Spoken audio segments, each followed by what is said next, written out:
جیسے حج کے ایام شروع ہوں گے تو آپ اسی احرام سے حج کریں گے، اور حج قران میں بالکل یہی چیزیں ہیں، جو چیزیں حج تمتع میں ہیں بالکل وہی چیزیں، آپ کا عمرہ بھی ہوگا، آپ کا طواف بھی ہوگا، اور اسی احرام سے آپ حج بھی کریں گے،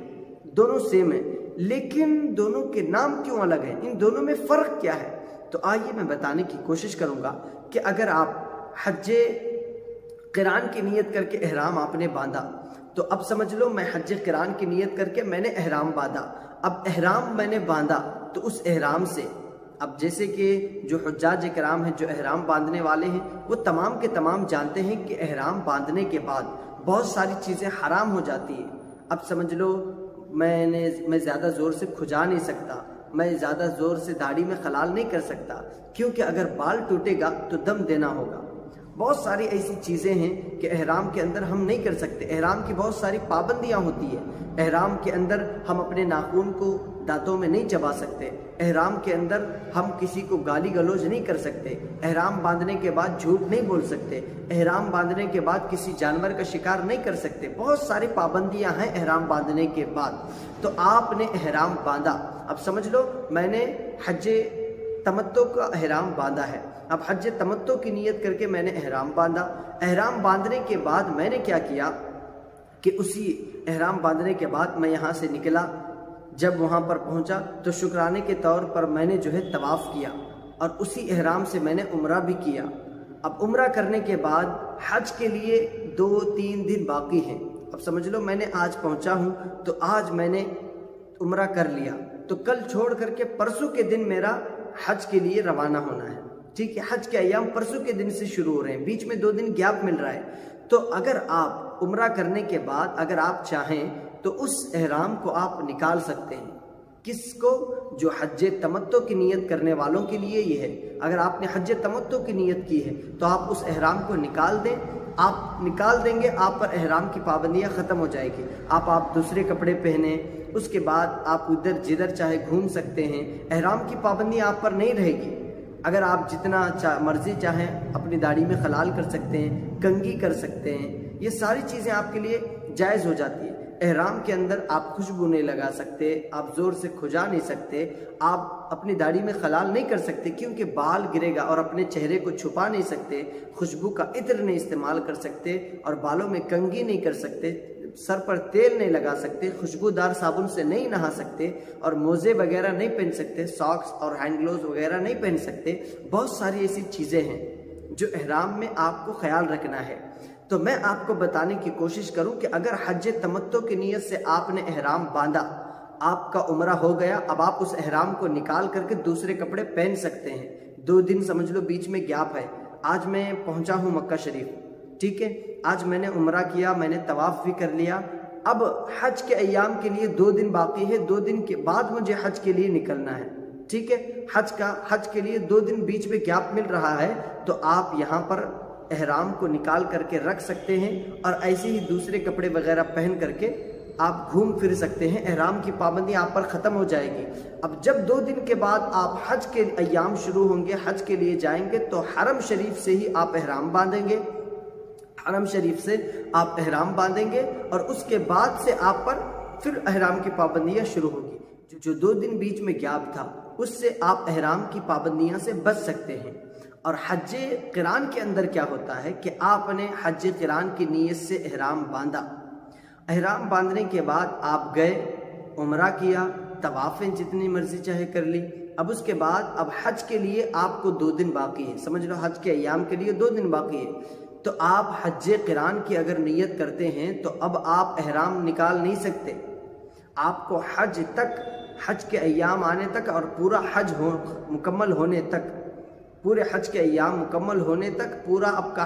جب تک پورا حج آپ کا ادا نہیں ہوتا، جمرات پر کنکریاں مارنا، قربانی کرنا، خلق کرنا، یہ ساری چیزیں جب آپ کی پوری ہو نہیں جاتی، جب تک آپ کے پورے حج کے ایام مکمل نہیں ہو جاتے، تب تک آپ پر احرام کی پابندیاں لازم ہیں، آپ پر احرام کی پابندیاں ضروری ہے، آپ احرام کی پابندی میں رہیں گے۔ سمجھ لو اب میں یہاں سے نکلا، حج قران کی نیت کر کے احرام باندھا، میں نے عمرہ کیا، اب حج کے لیے 2 دن باقی ہے، تو ان 2 دنوں میں مجھے احرام نہیں نکالنا ہے، احرام پہنا ہی رہوں گا، اور اس احرام کی پابندیاں بھی مجھ پہ رہے گی کہ 2 دن تک میں خوشبو کا استعمال نہیں کر سکتا، 2 دن تک خوشبودار صابن سے نہیں نہا سکتا، 2 دن تک، یعنی کہ جو حج کے ایام جو 2 دن بیچ میں گیپ ہے، ان 2 دنوں پر بھی میری احرام پر پابندیاں ضروری ہوگی۔ مجھے احرام اگر میں نے باندھا ہوں تو ان پر احرام کی پابندیاں مجھ پر رہے گی۔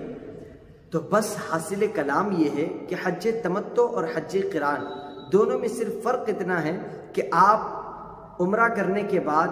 حج کے لیے جب 2 دن بیچ میں گیپ آپ کو ملتا ہے تو اس گیپ میں آپ اگر تمتع کی نیت کرتے ہیں تو آپ احرام نکال کر کے پھر حج کے لیے احرام باندھ سکتے ہیں، تاکہ بیچ کے جو 2 دن آپ کے گزر رہے ہیں اس میں آپ احرام کی پابندیاں آپ پر نہیں ہوگی۔ لیکن حج قران کے اندر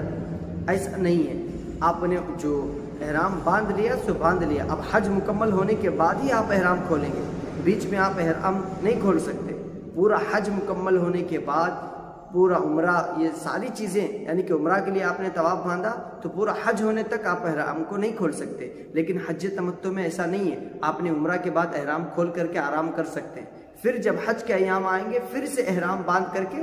پھر احرام، جب آپ کے حج کے ایام مکمل ہوں گے تب آپ کو احرام نکال سکتے ہیں۔ تو فرق صرف اتنا ہے کہ جو بیچ میں آپ گیپ چاہتے ہیں، اس گیپ میں اگر آپ چاہتے ہیں کہ میں احرام کی پابندیاں نہیں اٹھا سکتا، مجھ سے نہیں ہوگا احرام کی پابندیوں میں رہنا، تو آپ حج تمتع کی نیت کریں۔ اگر آپ یہ چاہتے ہیں کہ نہیں بھائی مجھے حج کے ایام کے لیے میں آیا ہوں تو میں ہمیشہ میں احرام میں ہی رہوں گا اور احرام کی پابندیوں کو برداشت کرنے کی اور اسے عمل کرنے کی طاقت میرے اندر ہے، تو آپ حج قران کی نیت کریں، اور حج افراد کی تو آپ نیت نہ کریں، کیونکہ حج افراد کے اندر صرف حج ہوتا ہے، عمرہ نہیں ہوتا۔ آپ اتنی دور سے جا رہے ہیں تو آپ کا جی چاہتا ہے کہ آپ عمرہ بھی کریں، طواف بھی کریں، اور حج تو آپ کو کرنا ہی ہے۔ تو کوشش یہ کریں کہ حج تمتع کی نیت کریں، اور اگر آپ چاہتے ہیں تو حج قران کی بھی نیت کر سکتے ہیں، لیکن پابندیاں بہت زیادہ ضروری ہیں۔ تو میں چاہتا ہوں کہ آپ حج تمتع کی نیت کریں۔ حج تمتع کے اندر آپ کو چھوٹ ملتی ہے، آپ عمرہ کرنے کے بعد، طواف کرنے کے بعد احرام نکال سکتے ہیں، پابندیاں آپ سے ہٹ جائیں گی۔ پھر جب 2 دن کے بعد جب حج کے ایام شروع ہوں گے تب آپ کو احرام باندھنا ہے اور پھر سے آپ پر پابندیاں لاگو ہوں گی۔ تو آپ اپنے آپ کا اندازہ لگائیں کہ آپ حضرات اگر اتنی دور سے جا رہے ہیں تو عمرہ بھی کریں، طواف بھی کریں، اور تمام احباب اہل سنت کے لیے دعائیں کریں، اور تمام امت مسلمہ کے لیے دعا کریں کہ اللہ تبارک و تعالی تمام لوگوں کو شاد و آباد رکھے، اور تمام مومن بھائیوں کو اللہ تبارک و تعالی آپس میں اتحاد و محبت کے ساتھ زندگی گزارنے کی توفیق عطا فرمائے۔ اور یہ بھی دعا کریں کہ اللہ تبارک و تعالی جتنے لوگ اس ویڈیو کو دیکھ رہے ہیں اور جتنے لوگ اس ویڈیو سے درس حاصل کر رہے ہیں، ہمیں اور دیکھنے والوں کو اور ہمارے اس اہل سنت چینل کے تمام سبسکرائبر کو اللہ تبارک و تعالی جلد از جلد اپنے پیارے گھر کی زیارت ہمیں بھی نصیب فرمائے، اور ہمیں بھی وہ مدینہ پاک کا سفر نصیب فرمائے۔ اللہ تبارک و تعالی ہم تمام کے آنے جانے کو قبول فرمائے۔